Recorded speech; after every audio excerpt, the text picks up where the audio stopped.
NDTV says Japanese man who married fictional character in 2018 now struggles to connect with her. If you're out of the loop, I'll read this text briefly. From Japanese news outlet Mainichi. Actually, I'm going to paraphrase it. In 2018, Kondo Akihiko married Hatsune Miku, which caused a bit of controversy. With the help of a startup company based out of Tokyo, he was able to have conversations with Miku via AI. When he wakes up, Kondo says, "Good morning" to Miku, and "see you later" when he goes out. He dines facing her, and when he is on his computer, she is placed behind him, watching him. It seems that startup company was actually Gatebox. And this is the Miku hologram that he would actually have discussions with. Unfortunately, there's this update. What has changed for Kondo since his wedding ceremony is that he can no longer enjoy conversations with Miku as the company that developed the service terminated it back in March of 2020. And that takes us back to the news from today. After 4 years of marriage, his relationship with Miku has hit a roadblock. But he also added that it hasn't lessened his feelings for Miku, saying that his love for Miku hasn't changed, and he plans to be faithful to the fictional character until he passes away. He also hopes to raise awareness for fictosexuals, someone who is sexually attracted to fictional characters. More of the backstory here is that apparently after he graduated vocational school, he was working as a clerk at a public elementary and junior high school, but female colleagues of his would make fun of him and call him gross. He would get very depressed and eventually become diagnosed with having an adjustment disorder, forcing him to take time off work. He would watch Miku 24 hours a day, Miku always boosting his mood and actually giving him the energy he needed to go outside and to even return to work. They say, to sum it up, Kondo took a leave of absence, became absorbed in Miku, and emerged from social withdrawal. Now, regardless of what you think about the man and his decisions, it is rather sad to see his wife become inactive, so to speak, due to the lack of maintenance that she can receive. Perhaps he needs to get in touch with our good buddy over at the Masiro Project. So let me know what you think about all of this stuff in the comments, and as always, thank you for tuning in. I hope you enjoyed. If you did, please consider liking and subscribing. It would truly help and be much appreciated. With that said, this is the final segment of the day. I'll see you tomorrow for the next one. Hey, this is Ransom1690 back here with another video, and today's topic is gonna be another one of those kind of, off the wall topics, kind of like the one I talked about the last time with body modification, and this person in particular who decided to go by the name Tiamat Medusa. And that was, as it sounded, he or she, depending on what pronouns you wanted to use, went through body modification to turn themselves as best as they could into a Medusa type character. And you see, like, people may think of this as crazy, but the fact of the matter is that people here are not enjoying their human experience. You hear all of these sayings that, oh, well, life is a gift, or, well, life is what you make it. And I was watching Red Pill Option, I believe that's his name, but I was watching one of his videos the other day where it was titled "The Best Things in Life Aren't Free," and he just dismantles this whole notion that this life is a gift, like, beautifully. So good job, but yeah, people in this life, if they're not enjoying their human experience, if this life was really that wonderful and just that beautiful, or all of this great stuff going on, then you wouldn't have people like Tiamat Medusa and this other person who I'm gonna kind of touch on.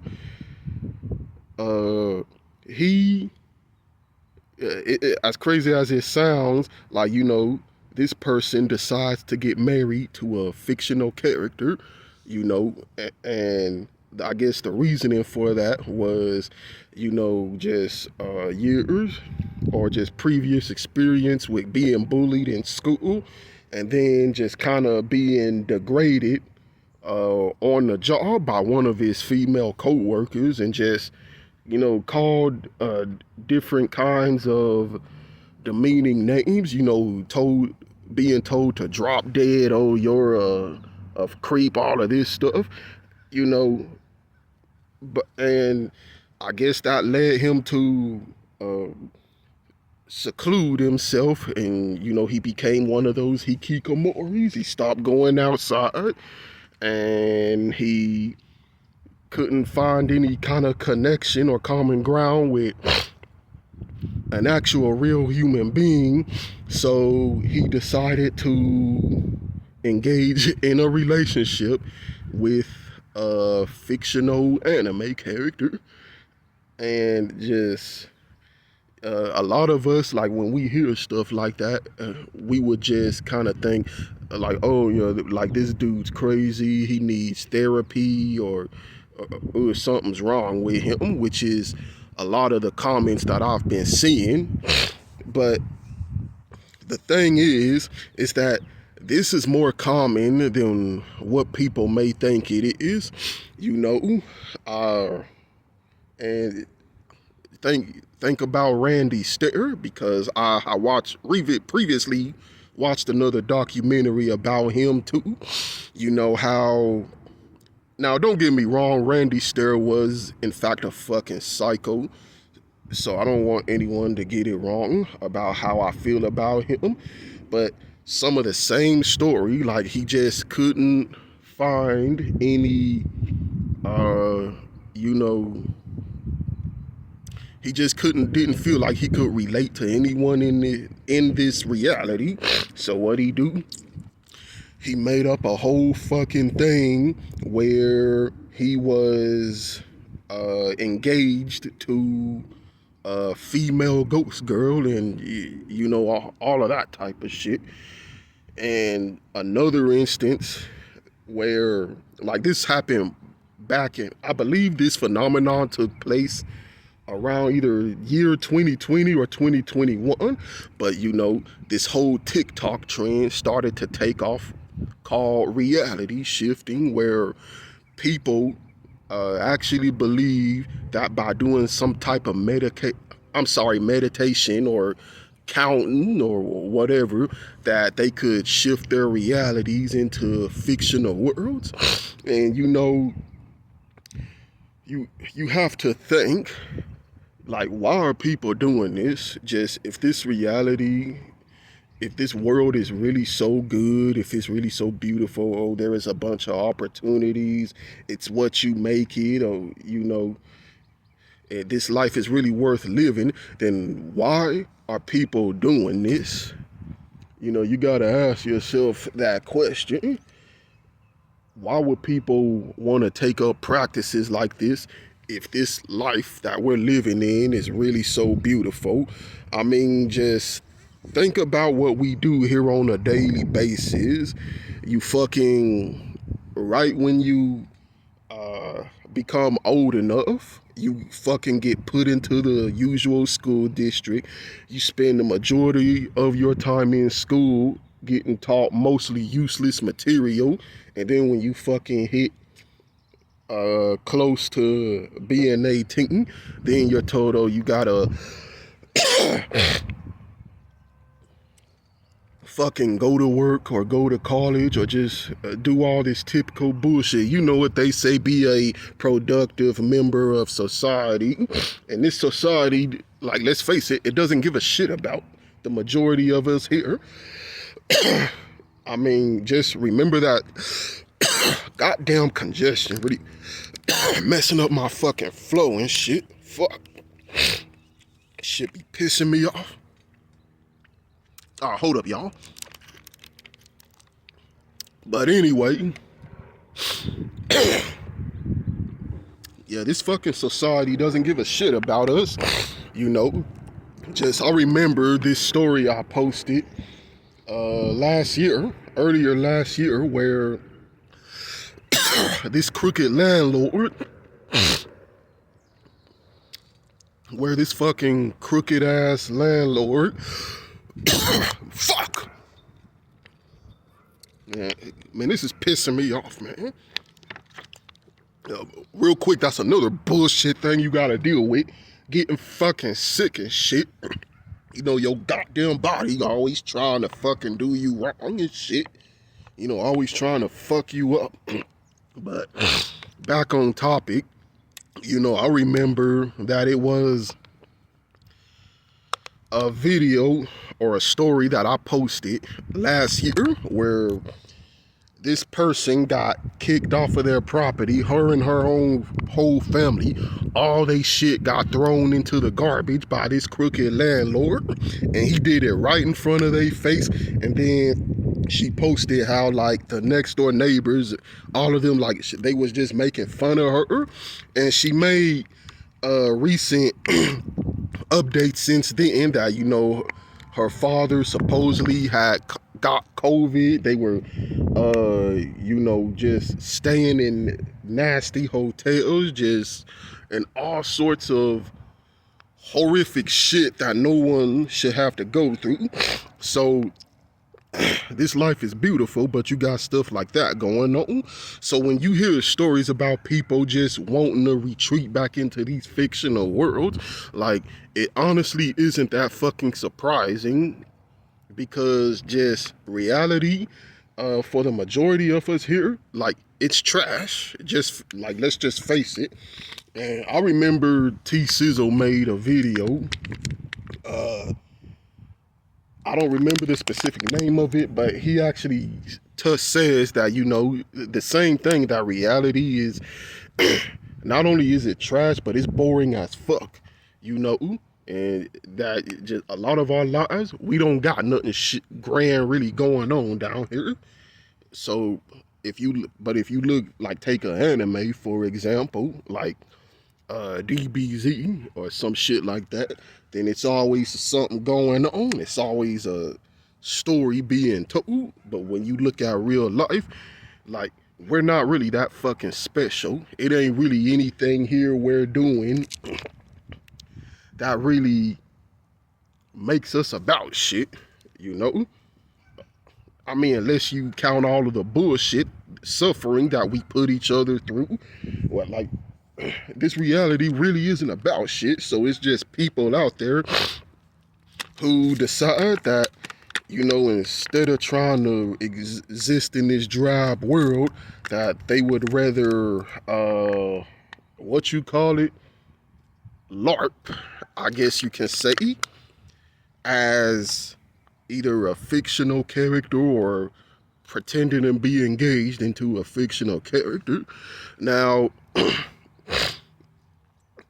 I'm not saying, like, I don't approve or disapprove of this kind of stuff, because the way I look at it, except Randy Stair, fuck that guy, you know, but I try not to judge people, because to a lesser extent, I can understand how that really feels. You know, I've talked before on here about where I get my artistic inspiration from, and a lot of that came from, like, going through suffering in this hell realm.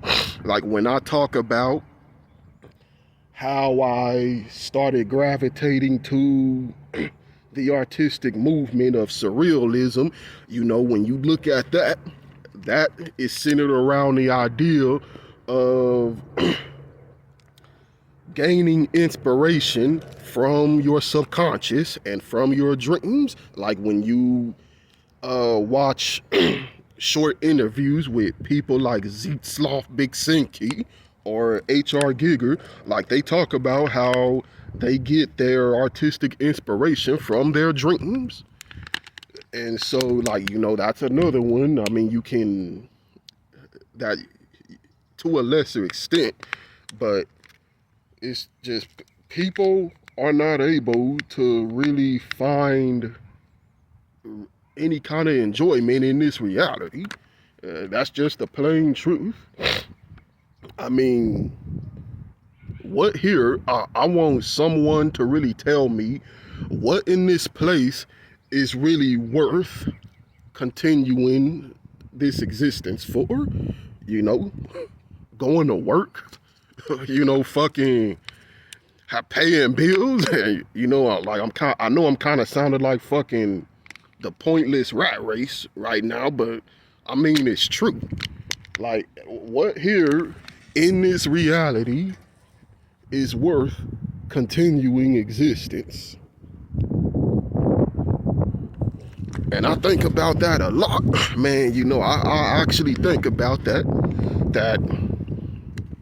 if it wasn't for my art or my artistic inspiration, man, I probably would have fucking just checked out a long time ago. And that's probably the same thing that these people be thinking, like, just to have a reason to go on. They gotta convince themselves that they would rather live in a fictional reality. In a fictional world rather than reality, because let's face it, fiction is more interesting than real life. You know? It's more interesting than real life, and just, if this world was really so grand and really so great, it wouldn't be people like this. That's my point. It wouldn't be people trying to escape into a fantasy land. I want y'all to think of something real quick. The movies that we enjoy, you know, the entertainment we enjoy on TV, the movies we like to go out to the cinema and see, what do a lot of them consist of? They're either Marvel movies, or like there's something that has to do with a fantasy element, you know, Superman, The Flash, or fucking, you know, Iron Man, just stuff like that, you know. Anime, you know, they just us anime watchers and manga readers. And like, even when it is based in kind of a realistic setting like Batman, then, you know, there is still just some fantasy type elements to it. Even thinking about something like the anime Monster, for instance, that's more of a anime that's grounded in psychology and like a little bit more realism, but it's still some fantasy-esque elements to it, like not in a traditional sense, but in a sense that a lot of what these characters are able to do or accomplish, it would be a bit impossible in real life. Like Johan, for instance, how he's able to just have such a charisma just out of nowhere to be able to manipulate someone into killing themselves or into committing terrorist acts for him. And I mean, granted, that does happen in real life, but the way it's presented, it's almost like portrayed more on a superhuman level. So it's like we have all of these medias that either sway more away from reality, or it mixes it with elements that's a bit more dramatized to make it more interesting, because when you look at real life, it's just not that interesting.